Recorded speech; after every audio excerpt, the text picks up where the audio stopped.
오늘 같이 나눌 말씀은 사무엘하 4장 1절부터 12절 말씀입니다.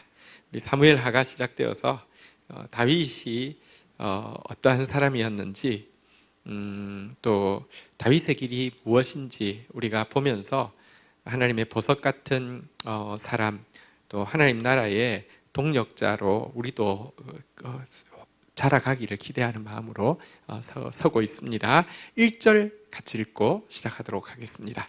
1절, 사무엘하 4장 1절, 1절 같이 읽겠습니다. 시작. 사울의 아들 이스보셋은 아브넬의 헤브론에서 죽었다 함을 듣고 손에 맥이 풀렸고 온 이스라엘이 놀라니라. 자, 아브넬은 지금 이제 말을 갈아타려고 했었죠.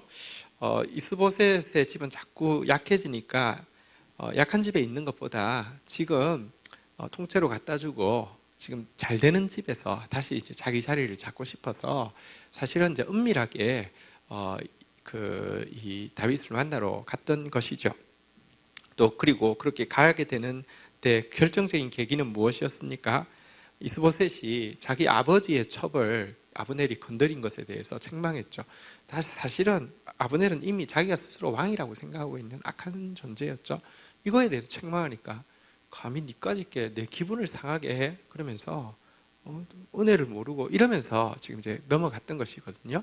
자, 그런데 넘어갔다는 사실도 사실은 알고 나면 뭐 이렇게 힘이 없으니까 속상하겠지만 넘어간 자리에서 죽었다고 하니까 이제는 이 사울의 왕가가 무너진다는 것은 기정사실이 되고 사울의 왕가가 멸망한다는 것은 이제 명약관한 일이 되고 나니까 이제 왕도 이스라엘 백성도 공황 상태에 빠지는 거죠. 이 놀랐다는 것은 완전히 지금 멘붕 상태가 온 것을 이야기합니다.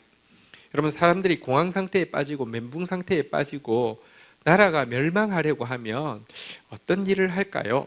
자, 2절 3절에 두 형제가 나오는데 한번 좀 보도록 하겠습니다. 2절 3절 교독하겠습니다. 사울의 아들 이스보셋에게 군 지휘관 두 사람이 있으니 한 사람의 이름은 바하나요, 한 사람의 이름은 레갑이라 베냐민 족속 부에롯 사람 림몬의 아들들이더라. 부에롯도 베냐민 지파에 속하였으니 3절 한번 보도록 하겠습니다. 읽겠습니다. 시작. 일찍이 부에롯 사람들이 깃다임으로 도망하여 오늘까지 거기에 우거함이더라. 자, 이 부분 좀 설명하겠습니다. 2절에 보니까 이스보셋의 두 군지휘관의 이름이 나오고 있습니다. 형제간이네요. 한번 따라가겠습니다. 바아나, 레갑. 자, 근데 그들의 고향이 나오네요. 어디 사람이라고요? 부에롯 사람이죠. 자, 부에롯은 어느 지파에 속한 땅입니까? 베냐민 지파에 속했죠. 베냐민 지파. 자, 사울 왕은 어느 지파 출신인가요?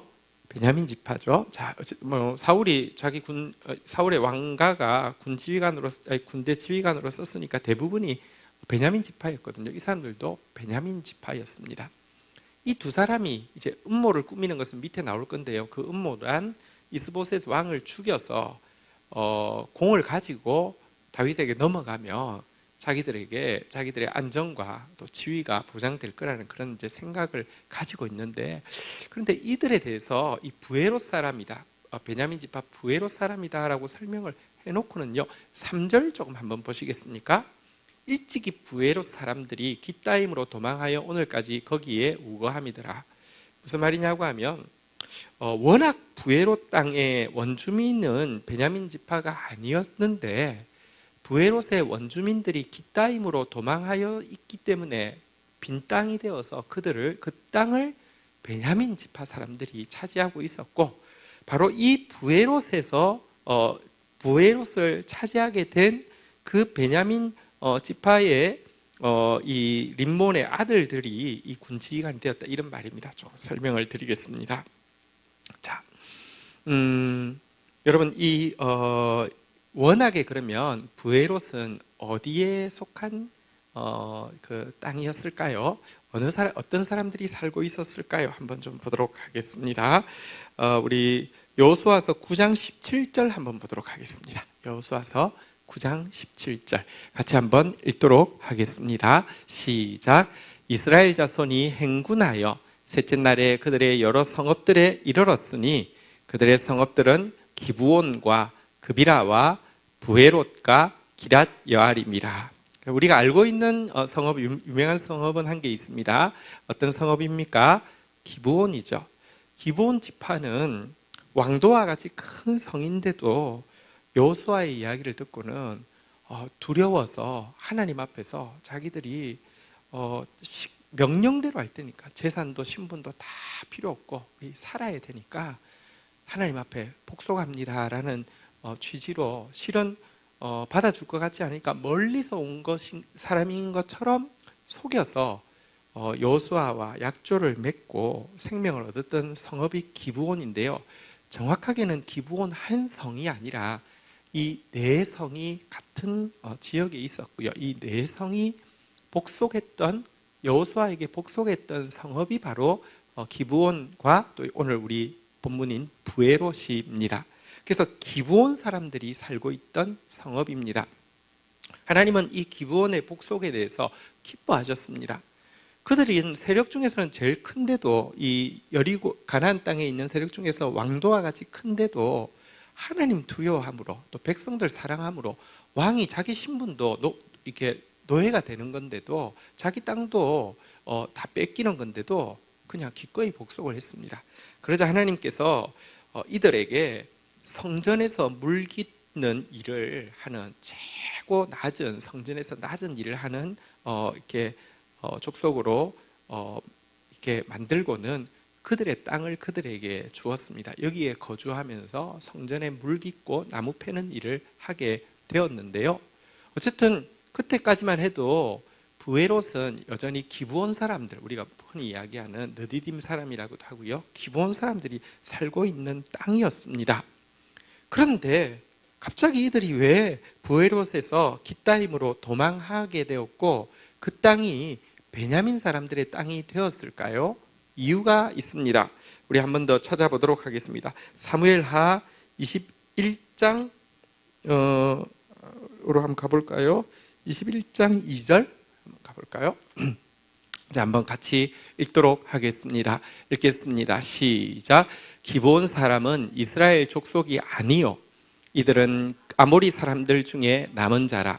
이스라엘 족속들이 전에 그들에게 맹세하였거늘 사울이 이스라엘과 유다 족속을 위하여 열심히 있으므로 그들을 죽이고자 하였더라. 이에 왕이 기브온 사람들을 불러 그들에게 물으니라. 자, 좀 설명드리겠습니다. 사울이 왕이 되었습니다. 사울이 어느 지파라고요? 베냐민 지파. 자, 그런데 사울이 왕이 되고 나서 한 가지 중요한 사건이 있었죠. 하나님께서 아말렉을 진멸하라고 했는데 아말렉 진멸 안 했잖아요, 그죠? 도리어 그들 중에 좋은 것을 살리고는 왜 그랬냐고 그러니까 제사 드리려고 그랬다고 이렇게 핑계 댔잖아요. 그래서 하나님께서 바로 그 행위 때문에 순종이 제사보다 나은데 그 행위 때문에 너의 왕위를 잃어버리게 하겠다 그랬는데 우리 사무엘하 1장에 여러분 실제 사울이 자살하긴 했지만 사울을 시신을 그리고 거기에 있던 왕관을 찝어서 다윗에게 전공처럼 이렇게 갖다 바쳐서 상 받으러 간 사람이 어떤 사람이었습니까? 아말렉 사람이었습니다. 어쨌든 이 아말렉을 멸하라고 했는데 멸하기는커녕 이렇게 자기 이름으로 비석을 세우고 자기가 눈에 보기 좋은 걸 다 살렸다가요 하나님으로부터 버림을 받는다는 선고가 있었죠. 이 선고가 있을 때에 여러분들 결국은 믿을 건 자기 지파밖에 없다라고 생각을 한 것 같습니다. 또 어쨌든 하나님께서 세운 왕이 하나님께서 패했다고 할 때 그래도 경건한 사람들은 좀 마음으로 좀 사울과 멀어지려고 할 때 나를 지켜줄 수 있는 사람은 내 지파밖에 없어라고 생각을 한 것 같아요. 그런데 여러분 세상 사람들이 좋아하는 게 뭡니까? 뭐니 해도 땅입니다. 땅이 제일 돈되잖아요, 그죠? 그런데 기브온 지파의 이 네 성읍이 위치가 어디 있냐고 하면 베냐민 지파의 땅 속에 있습니다. 땅 속에 있는데 이 땅을 못 차지하고 있어서, 또 유대인들은 기본적으로 이방인에 대해서 멸시하는 의식이 큽니다. 여기도 보니까 기브온 사람은 이스라엘 족속이 아니요, 그들은 아모리 사람들 중에 남은 자라. 그러니까 어쨌든 하나님은 보십시오. 여기 보니까 전 이스라엘 족속이 전에 그들에게 맹세하였거든. 뭘 맹세했습니까? 너희들이 복속에서 왔으니까 이 땅은 너희들에게 주고 너희들은 대신에 하나님을 가장 하층민으로서 섬기라. 그런데 이 맹세 때문에 땅을 못 뺏고 있었는데요, 이 사울이 한 일이 뭐냐고 하면 자기 지파들에게 이렇게 좋아하는 거, 뭘 하면 우리 지파로부터 인기를 끌 수 있을까? 조땅, 수건 사업. 여러분들 재개발을 할 때 가난한 사람들이 이제 그 섹터에 있으면 확 밀어내면 돈 되니까 막 이렇게 그 건을, 예를 들면 시장 후보로 나선 사람이 딱 받아주면 돈 있는 사람들 얼마나 지지하겠습니까? 그런 거하고 비슷한 거잖아요. 그래서 기브온 사람들 죽이고 그 땅을 베냐민 사람들에게 주었습니다. 이때에 브에롯에 속한 사람들은 기타임으로 도망을 한 것 같고요. 그리고 바로 그 땅을 그들의 지파인 바로 베냐민 사람들에게 주었는데, 바로 그 땅에서 오늘 여기 문제가 되는 군 지휘관 두 사람이 바로 이 브에롯 출신입니다. 다시 말하면 사울이 자기 인기를 위해서 땅을 뺏어서 준 바로 그 브에롯 출신의 두 군대 장관 이야기가 나오고 있습니다. 자, 우리 다시 본문으로 가보도록 하겠습니다. 자, 이들의 음모에 대해서 이야기하는, 다시 말하면 이제 사울 왕가에 속한 사람을 다 죽여서 다윗에게 가져가면 전공을 세웠으니까 나에게 유리하겠지라는 생각을 가지고 있는 이들 이야기를 하다가 갑자기 4절에 보니까 한 가지 다른 이야기가 나오고 있습니다. 보도록 하겠습니다. 시작. 사울의 아들 요나단에게 다리 저는 아들 하나가 있었으니 이름은 므비보셋이라. 전에 사울과 요나단이 죽은 소식이 이스라엘에서 올 때에 그의 나이가 5살이었는데 그 유모가 안고 도망할 때에 급히 도망하다가 아이가 떨어져 절개되었더라. 자, 지금 위에서 나왔던 바하나와 레갑은 사울에게 속하는 사람들 다 죽여서 이걸 가지고 가서 전공을 세우려고 하고 있는데요. 그러면은 만약 그렇게 되면 어떤 일이 생기냐고 하면, 다윗이 요나단과 언약을 했잖아요. 요나단의 너희 자손들 내가 지키겠다 이렇게 약속을 했는데 그 약속을 지킬 수가 없잖아요, 그죠? 하나님께서 그 약속을 다윗이 지킬 수 있도록 하기 위해서 미리 앞서, 다시 말하면 다윗과 요나단이 죽었을 때 급하게 유모가 이 므비보셋이라는 아들 하나 살리려고 안고 가다가 너무 급하게 가다가 떨어뜨려 가지고 애가 떨어지면서 다리를 절게 된 아이가 하나 있었는데요, 이 아이 이야기를 뜬금없이 합니다. 왜 그럴까요? 결국은 지금 왕이 된 이스보셋, 멀쩡해서 왕이 된 사울의 아들 이스보셋은 죽임을 당하지만 이 므비보셋이 나중에 살아남아 가지고요, 다윗이 요나단을 향한 언약을 지킬 수 있게 되잖아요. 이런 바하나와 레갑과 같은 사람의 음모 속에서도 하나님은 언약의 사람을 지켜주신다는 것을 삽입해서 4절에서 설명해 주고 있는 것이고요. 여기서 우리가 한 가지 기억해야 합니다. 다윗이 언약을 지킬 수 있었던 것은 하나님께서 그 언약 지킬 수 있도록 도와주셨기 때문입니다. 만약에 이때 므비보셋이 멀쩡하게 그 집에 있다가 여러분 이스보셋과 함께 죽임을 당했다고 하면 다윗이 나중에 요나단에게 살아있는 자녀가 있느냐 물었을 때 있어요, 없어요? 없습니다. 언약 지킬 수 없습니다. 언약은 우리가 신실해서 지키는 게 아닙니다. 결국 언약을 지키는 것도 하나님이 언약을 지킬 수 있도록 도와주시기 때문에 가능한 일입니다. 이제 하나님께서 이 학살극 앞에서 먼저 이 언약의 대상인 그 므비보셋 이야기를 잠시 해주고, 자 이제 학살하는 장면을 보도록 하겠습니다. 5절부터 6절 한번 읽어볼까요? 브에롯 사람 림몬의 아들 레갑과 바하나가 길을 떠나 볕이 쬐을 때 즈음에 이스보셋의 집에 이르니 마침 그가 침상에서 낮잠을 자는지라. 6절 같이 한번 읽도록 하겠습니다. 시작. 레갑과 그의 형제 바하나가 밀을 가지러 온채하고 집 가운데로 들어가서 그의 배를 찌르고 도망하였더라. 예. 이들이 이제 왕을 살육하는 장면이 나옵니다. 어쨌든 왕을 죽이고는요. 그리고 자 7절 한번 보도록 하겠습니다. 같이 한번 읽도록 하겠습니다. 시작. 그들이 집에 들어가니 이스보셋이 침실에서 침상 위에 누워 있는지라 그를 쳐 죽이고 목을 베어 그의 머리를 가지고 밤새도록 아라바 길로 가. 자, 그리고 죽이는 것으로 끝나지 않고 죽인 증거를 가지고 가야지 확실히 자기 자리가 보장된다고 생각해서 이스보셋의 목을 잘라서 목을 들고, 여러분 사실 지금 이 사울이 왕도를 하고 있는 곳과 유다가 왕도를 하고 있는 헤브론은 거리가 상당히 멉니다. 그래서 밤새도록 달려가지고 지금 이 목을 하나 들고는요, 이런 위기의 순간에는 순발력이 있어야 돼 하면서 목 하나 들고 막 이제 이 상 받을 거라고 생각하고 신나게 가고 있습니다. 앞에서도 이야기했지만 여러분, 사울이 믿을 건 자기 지파밖에 없어. 그래서 자기 지파를 향한, 우리 아까도 읽었지만 자기 지파를 향한 그 열심이 많았다고 사무엘하 2장 21장 2절에 있었잖아요. 자기 지파한테 잘 보이려고 그 땅 치에서 부에롯 사람들에게 주니까 부에롯 사람들이 충성도가 얼마나 높겠습니까?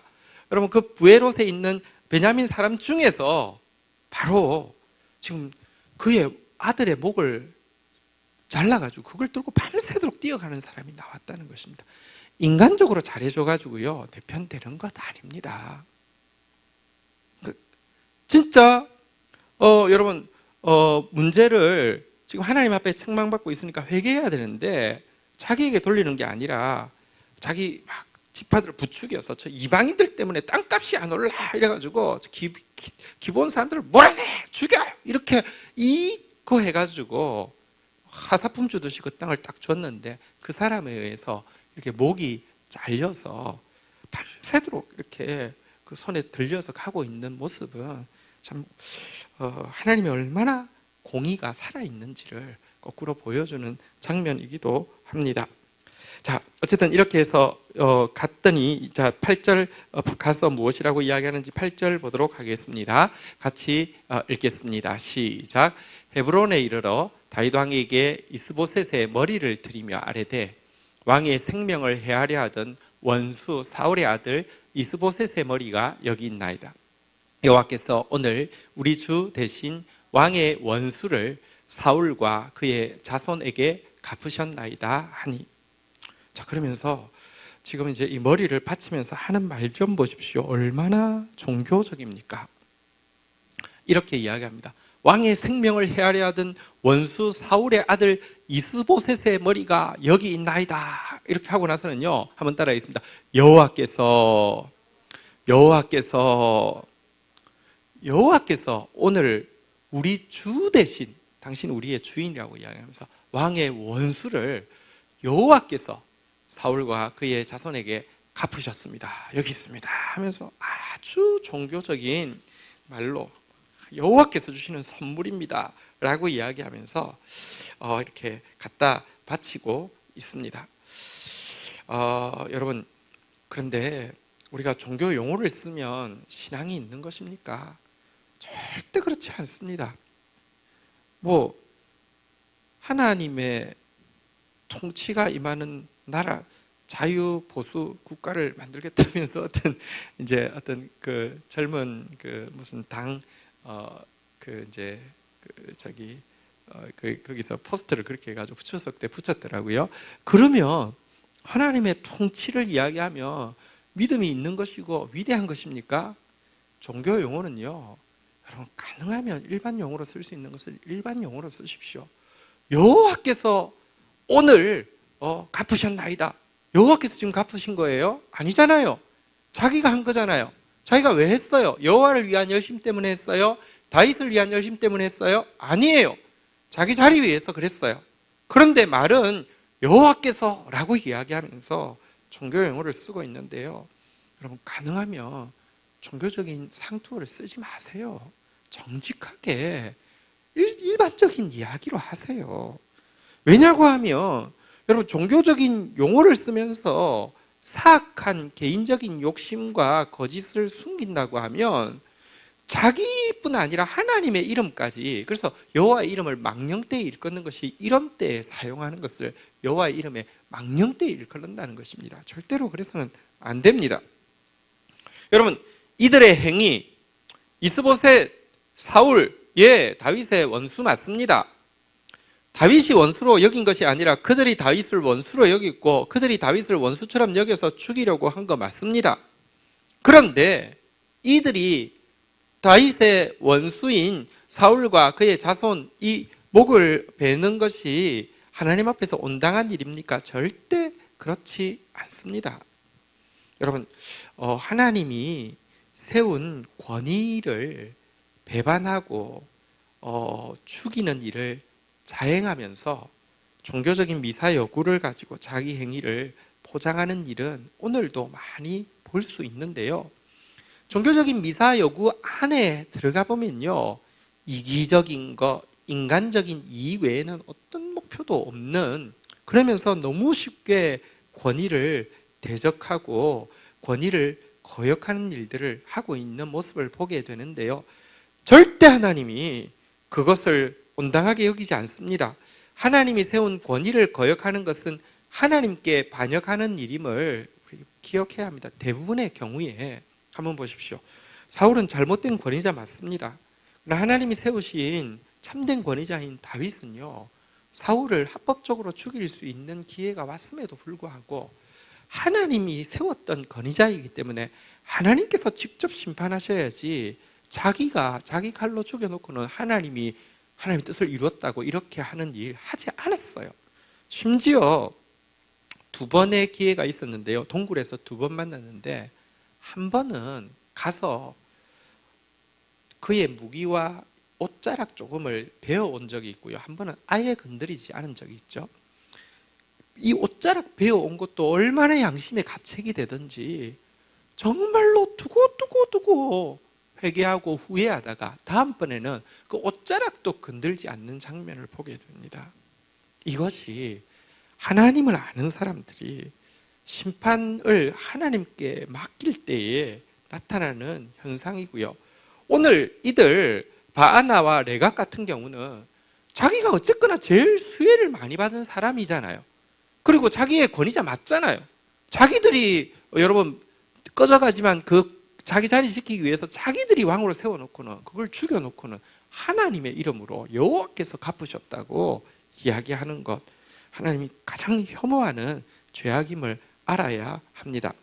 이 말을 들은 다윗이 곧바로 이렇게 반박하고 있습니다. 9절 같이 한번 읽도록 하겠습니다. 시작. 다윗이 브에롯 사람 림몬의 아들 레갑과 그의 형제 바아나에게 대답하여 그들에게 이르되 내 생명을 여러 환난 가운데서 건지신 여호와께서 살아계심을 두고 맹세하노니. 자, 이 바아나 레갑은 이제 상급을 기대했겠죠. 자기가 생각해도 말을 너무 잘한 것 같아요. 또 이렇게 하면서도 제가 이랬습니다, 저를 기억해 주십시오 이러는 것보다는 약간 종교적으로 여호와께서 갚으셨나이다. 그렇지만 이러면 또 나를 빠뜨리면 혹시 그래 하나님 찬양합니다 하고 자기 잊어버릴까 봐서 우리 주 이러면서 다윗을 딴 나라에 있었겠지만 이제 와서 당신이 우리 주라고 우리 왕이라고 또 이야기했으니까 충분히 자기가 이제 그 다윗이 말을 할 때 자기가 한 말을 막 묵상하면서 말을 너무 잘한 것 같아. 야, 이거 오늘 대박인데 이런 생각하고 있었을 거예요. 이때 다윗이 뭐라고 이야기합니까? 한번 따라하겠습니다. 내 생명을 여러 환난 가운데서 건지신 여호와께서 살아계심을 두고 맹세하노니.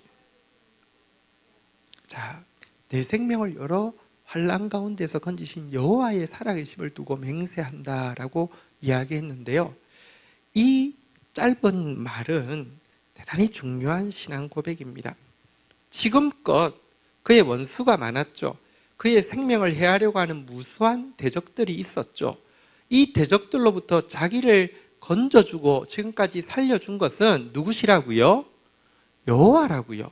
인간이 도와줘서 여기까지 온 게 아니고, 인간이 인간적인 방법으로 도움이 되어서 여기까지 온 것이 아니라 여호와 하나님께서 자기를 건져주셨다는 말이고요. 또 한 가지 이 말에는 이런 뜻이 담겨 있습니다. 지금까지 자기가 견지해왔던 길, 다시 말하면 원수 갚는 것을 인간적인 수단으로 하는 것이 아니라 하나님께 맡기는 그 길을 나는 걸어가겠다는 이 두 가지를 동시에 담고 있는 것입니다. 너 같은 사람들이 모여서 내가 지금 이 자리까지 왔어. 그런데 너 똑똑하네. 너 때문에 손 안 대고 코 풀었네. 이게 아니라 여호와께서 도와주셔서 나는 여기까지 왔고, 지금 이후로도 나는 여호와의 도움을 의지할 것이지 인간적인 방법 쓰지 않는다는 말을 선언하고 있는 것입니다.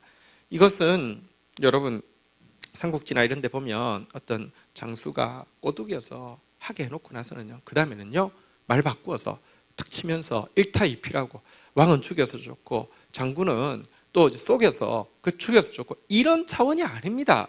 다윗은 정말 이 말대로 살았고요, 이 신앙 고백대로 하나님을 믿었고요, 이 하나님 앞에서 이 바로 바하나와 레갑의 행위가 얼마나 악한 것인지를 정확하게 지적을 하는 것입니다. 그래서 10절에 보니까 이렇게 선언합니다.